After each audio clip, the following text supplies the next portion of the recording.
I welcome you all to my channel. Myself Arpita. ये video BPSC means GS paper 2 के polity section से related है। इस video में मैं जुडिशियल एक्टिविज़म यानी कि न्यायिक सक्रियता टॉपिक पे अपने मॉडल आंसर को रिप्रेजेंट करूँगी जो आपके मेंस एग्ज़ाम के लिए हेल्पफुल रहेंगी।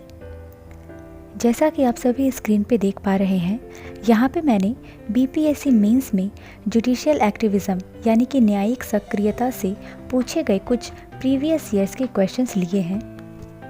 ये PYQs आपकी पढ़ाई को एक सही डायरेक्शन प्रोवाइड करती हैं और साथ ही साथ आपकी पढ़ाई को एग्ज़ाम ओरिएंटेड बनाती हैं।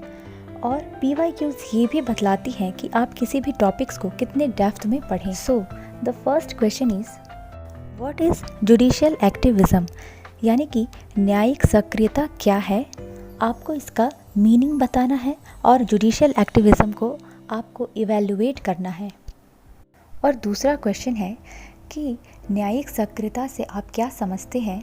भारत में न्यायिक सक्रियता के उद्भव की परिस्थितियों का वर्णन करते हुए इसके पक्ष एवं विपक्ष में तर्कों को लिखें और यह किस प्रकार से सामाजिक न्याय को स्थापित करने में सहायक सिद्ध हुई है। और थर्ड क्वेश्चन है कि judicial activism is a recent phenomenon in the Indian governance. Comment and bring out the main arguments in favour and against of judicial activism. अगर हम इन सारे क्वेश्चंस के मेन डिमांड को देखें तो आप अपने आंसर में जुडिशियल एक्टिविज़म न्यायिक सक्रियता की परिभाषा को लिखेंगे, इसके हिस्टोरिकल बैकग्राउंड के बारे में लिखेंगे, जुडिशियल एक्टिविज़म के एग्जिस्टेंस का क्या कारण है आप ये लिखेंगे, इसके सिग्निफिकेंसेस लिखेंगे, एडवांटेजेस लिखेंगे यानी कि मेरिट्स लिखेंगे, डिसएडवांटेजेस डिमेरिट्स लिखेंगे और वे फॉरवर्ड यानी कि आप अपने आंसर का कंक्लूजन लिखेंगे। हम अपने आंसर में जुडिशियल एक्टिविज़म से रिलेटेड कुछ केसेस को भी इंक्लूड करेंगे, साथ ही साथ कुछ आर्टिकल्स को भी मेंशन करेंगे और हम इस बात का भी ध्यान रखेंगे कि हम अपने आंसर को 250 वर्ड्स में ही कंप्लीट कर दें। यहाँ पे मैंने अपने आंसर को 3 पार्ट्स में डिवाइड कर लिया है। पहला पार्ट है इंट्रोडक्शन, दूसरा है बॉडी, तीसरा है कंक्लूजन। आंसर स्टार्ट करने से पहले यहाँ पे मैं आप सभी को एक बात बता दूँ कि जब भी आप जुडिशियल एक्टिविज़म न्यायिक सक्रियता टॉपिक से रिलेटेड अपने मॉडल आंसर्स लिखें तो आपको पॉलिटी के कुछ चैप्टर्स पे थोड़ी बहुत नॉलेज होना आवश्यक है, जैसे कि फंडामेंटल राइट्स यानी कि मौलिक अधिकार। दूसरा टॉपिक आप पढ़ेंगे जुडिशियरी यानी कि न्याय तंत्र। जुडिशियरी में मेनली आप सुप्रीम कोर्ट पढ़ेंगे, सुप्रीम कोर्ट के क्या पावर्स हैं इसके बारे में पढ़ेंगे, हाई कोर्ट्स पढ़ेंगे, हाई कोर्ट के क्या पावर्स हैं, और फिर आर्टिकल 13 पढ़ेंगे और ऑर्गन्स ऑफ गवर्नमेंट यानी कि एग्जीक्यूटिव क्या है, जुडिशियरी क्या है और लेजिस्लेटिव क्या है। फिर आप directive principles of state policy पढ़ें, आर्टिकल 142 के बारे में पढ़ें, आर्टिकल 32 क्या है इसके बारे में पढ़ें जिसमें mainly right to constitutional remedies के बारे में चर्चा की गई है आर्टिकल 32 में। फिर आप सेपरेशन ऑफ पावर्स पढ़ लें, जैसे कि एग्जीक्यूटिव के क्या पावर्स हैं, लेजिस्लेटिव के क्या पावर हैं, जुडिशियरी के क्या पावर्स हैं। फिर आप जनहित याचिका के बारे में पढ़ें यानी कि PIL। जुडिशियल रिव्यू और जुडिशियल ओवररीच के डेफिनेशंस को केवल देखना है, जिससे कि आप जुडिशियल एक्टिविज़म न्यायिक सक्रियता के डेफिनेशन को और अच्छे तरीके से समझ सकें। अगर आप PIL पब्लिक इंटरेस्ट लिटिगेशन जनहित याचिका टॉपिक को YouTube से कवर करना चाहते हैं तो आप YouTube पे 2 वीडियोस देख लें। सबसे पहला वीडियो है एडवोकेट चांद कुभा और दूसरा वीडियो है Amit वरीदी किलोर।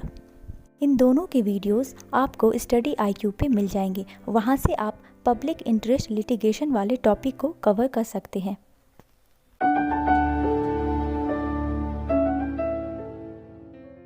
Now let's start the answer writing. यहाँ पे हम अपने आंसर के सबसे पहले इंट्रोडक्शन पार्ट को कवर करेंगे, जिसमें मेनली हम जुडिशियल एक्टिविज़म के डेफिनेशन को लिखेंगे, इसके यानी कि मीनिंग को लिखेंगे, इससे रिलेटेड कुछ एग्जाम्पल्स लिखेंगे और क्या इंडियन कॉन्स्टिट्यूशंस में कुछ ऐसे आर्टिकल्स हैं जो जुडिशियल एक्टिविज़म को सपोर्ट करते हुए दिखाई देती हैं, और इसके हिस्टोरिकल बैकग्राउंड को इंट्रोडक्शन पार्ट में कवर करके कंप्लीट करेंगे हम अपना इंट्रोडक्शन।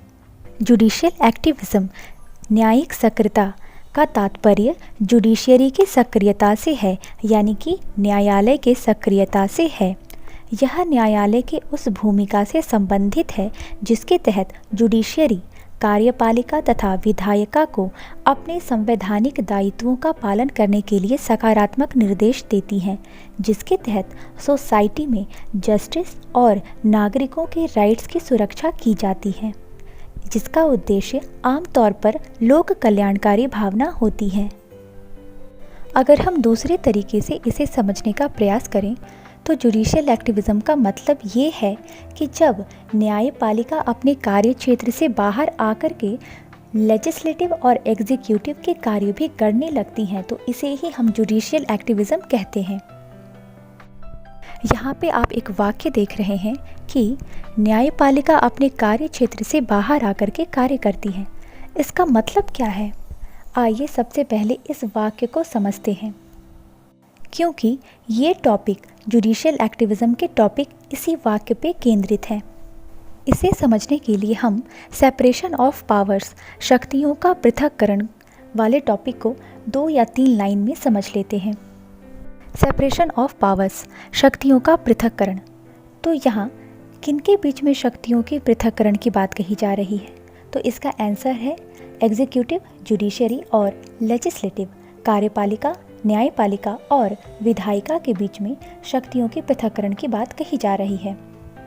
अगर हम विधायिका की बात करें, जिनका कार्य है कानून बनाना, वहीं एग्जीक्यूटिव का कार्य है लेजिस्लेटिव के द्वारा यानी विधायिका के द्वारा बनाए गए कानून को इम्प्लीमेंट करना, और न्यायपालिका यह देखने का कार्य करती है कि जो कानून विधायिका के द्वारा बनाए जा रहे हैं क्या वह संवैधानिक है या नहीं। मतलब विधायिका के द्वारा कोई ऐसे कानून तो नहीं बनाए जा रहे जो किसी व्यक्ति के मौलिक अधिकार का हनन कर रही हैं। जुडिशियल एक्टिविज्म के डेफिनेशन को समझने के लिए आपको सेपरेशन ऑफ पावर में बस इतनी सी ही बातें समझनी हैं। हमने यह पढ़ा कि विधायिका कानून बनाती है, पर जब आप जुडिशियल एक्टिविज्म वाले टॉपिक को पढ़ेंगे तो आप यह पाएंगे कि कभी कभी जुडिशियरी भी लॉ मेकिंग का कार्य कर देती हैं।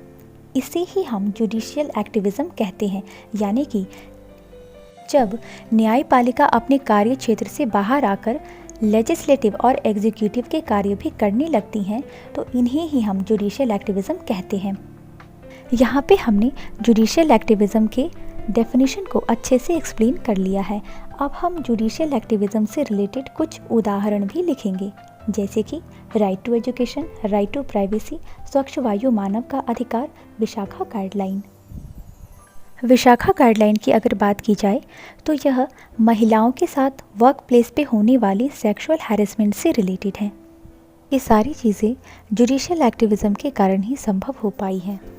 अब हम यहाँ पे कुछ आर्टिकल्स को भी इंक्लूड करेंगे जो न्यायिक सक्रियता का समर्थन करती हुई दिखाई देती हैं।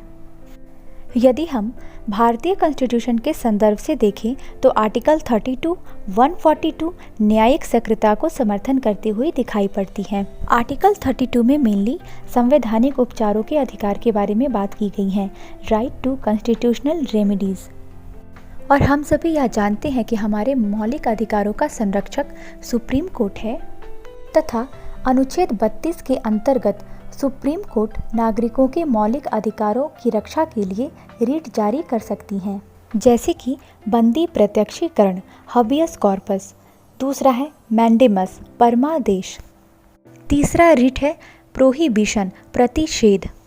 चौथा है उत्प्रेषण और पांचवा है अधिकार परीक्षा यानी कि को वारंटो। यदि हम आर्टिकल 142 की बात करें जिसमें कंप्लीट जस्टिस की बात कही गई है, आर्टिकल 142 सुप्रीम कोर्ट को एक्स्ट्रा ऑर्डिनरी पावर प्रोवाइड करती हैं, जिसके तहत सुप्रीम कोर्ट किसी भी तरह की डिक्रीज या फिर कोई भी ऑर्डर जारी कर सकती हैं which is necessary for doing complete justice. Decrease एक लीगल टर्म है जिसे हम ऑर्डर, एडिक्ट, लॉ या फिर जजमेंट कह सकते हैं। मतलब आर्टिकल 142 सुप्रीम कोर्ट को ऐसी शक्ति प्रदान करती है कि अगर मान लीजिए देश में कोई ऐसा कानून नहीं है और सुप्रीम कोर्ट समझती है कि उस विषय पे कोई कानून होना चाहिए, तो वह ऑर्डर दे सकती है और यह ऑर्डर पूरे देश में एक कानून की तरह कार्य करेंगी जब तक विधायिका कोई कानून इस टॉपिक पे नहीं बना देती। अब हम जुडिशियल एक्टिविज्म के हिस्टोरिकल बैकग्राउंड को लिखेंगे। न्यायिक सक्रियता की अवधारणा समता और प्राकृतिक अधिकारों में सम्मिलित है। भारत में जुडिशियल एक्टिविज्म का जन्म 1970 के दशक में पब्लिक इंटरेस्ट लिटिगेशन के माध्यम से देखने को मिलता है, जहां इस मामले में पहला बड़ा मामला बिहार कोर्ट द्वारा हुसैनारा खातून वर्सेस बिहार राज्य के मामले में देखने को मिला। अतः जुडिशियल एक्टिविज्म को बढ़ाने के क्षेत्र में पब्लिक इंटरेस्ट लिटिगेशन की महत्वपूर्ण भूमिका रही है, जिसके आधार पर आर्टिकल 32 के तहत सुप्रीम कोर्ट में तथा आर्टिकल 226 के तहत हाई कोर्ट में किसी व्यक्ति या संस्था के द्वारा सामाजिक समूहों के हितों से जुड़े हुए मुद्दों पर याचिका दायर की जाती है।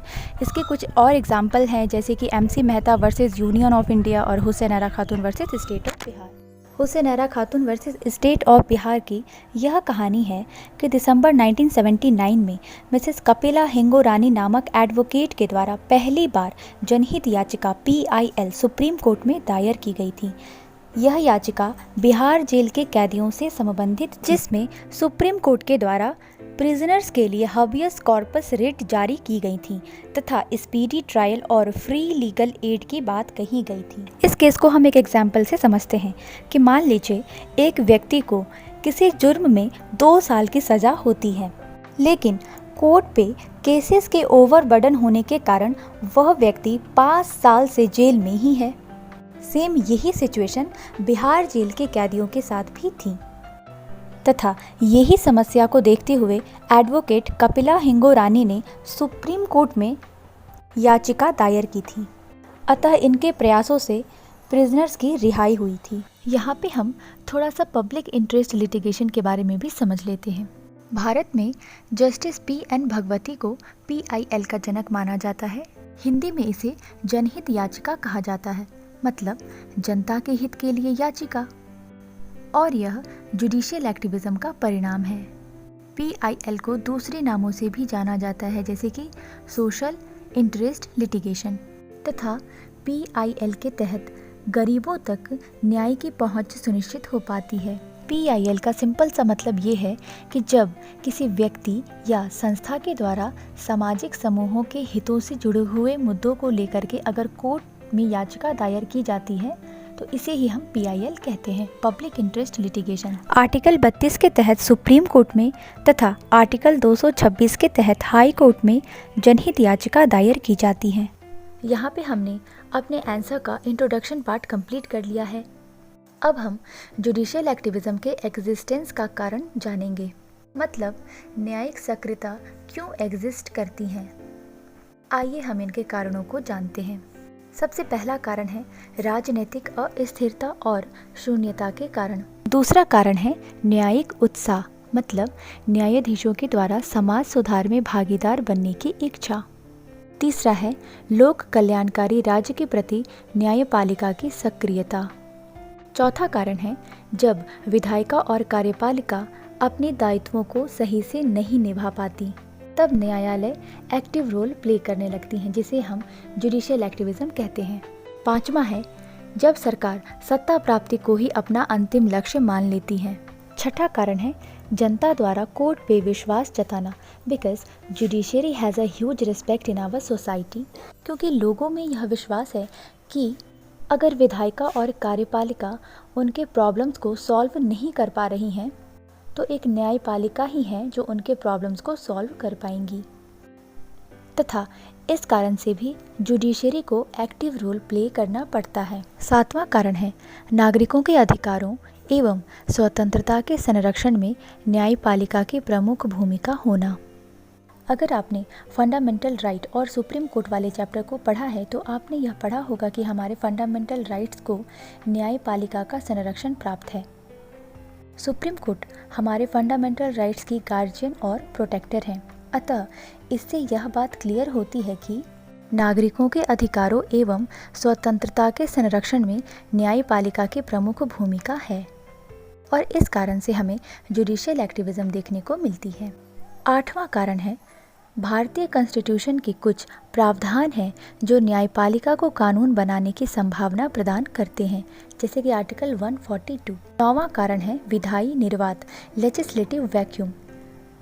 इसका सिंपल सा मतलब ये है कि कई ऐसे क्षेत्र जिनके संबंध में विधानों का अभाव है, यानी कि लॉज का अभाव है, इसलिए न्यायालय पर ही जिम्मेदारी आ जाती है कि वह परिवर्तित सामाजिक ज़रूरतों को हिसाब से न्यायालयीय विधायन का कार्य करें। यहाँ पे हमने जुडिशियल एक्टिविज्म के कारणों को डिस्कस कर लिया है। अब हम इसके एडवांटेजेस को लिखेंगे। सबसे पहला है लोकतांत्रिक लक्ष्यों की प्राप्ति में सहयोग प्रदान करना। दूसरा है पब्लिक इंटरेस्ट लिटिगेशन के द्वारा गरीबों तक न्याय की पहुंच सुनिश्चित हो पाती है। तीसरा लाभ है कि इससे हमारे मौलिक अधिकारों की रक्षा होती है। चौथा लाभ है कि हमारे रिप्रेजेंटेटिव सरकार यानी कि हमारे द्वारा चुनी गई सरकार में पारदर्शिता और उन्हें जनता के प्रति उत्तरदायी बनाती हैं। पांचवा है विधि निर्माण में विधायिका को सहयोग प्रदान करती हैं। यह लोगों तक न्याय की पहुंच जल्दी सुनिश्चित करवाती है। यह लोगों को सरकार की तानाशाही प्रवृत्ति से भी बचाने का कार्य करती है। परंपरागत तरह से निर्णय सुनाने के बजाय सामाजिक हित में नए लॉज या नीति का निर्माण करती है। यह प्रगतिशील सामाजिक बदलाव तथा सामाजिक न्याय की स्थापना भी करती हैं। फॉर एग्जाम्पल, भागलपुर कैदियों को मिला न्याय और तलाक ए बिद्दत का एबोलिश किया जाना। यह लोक कल्याणकारी दायित्वों की पूर्ति के लिए लेजिस्लेटिव और एग्जीक्यूटिव को सकारात्मक निर्देश देती हैं। जुडिशियल एक्टिविज्म का एक और एडवांटेजेस है, लाभ है कि कई बार राजनीति के कारण ईमानदार और कड़े निर्णय नहीं लिए जा पाते हैं, लेकिन कोर्ट बिना किसी द्वंद्व के राजनीतिक हितों के परे जाकर के सामाजिक हित में फैसले लेने के लिए सक्षम है।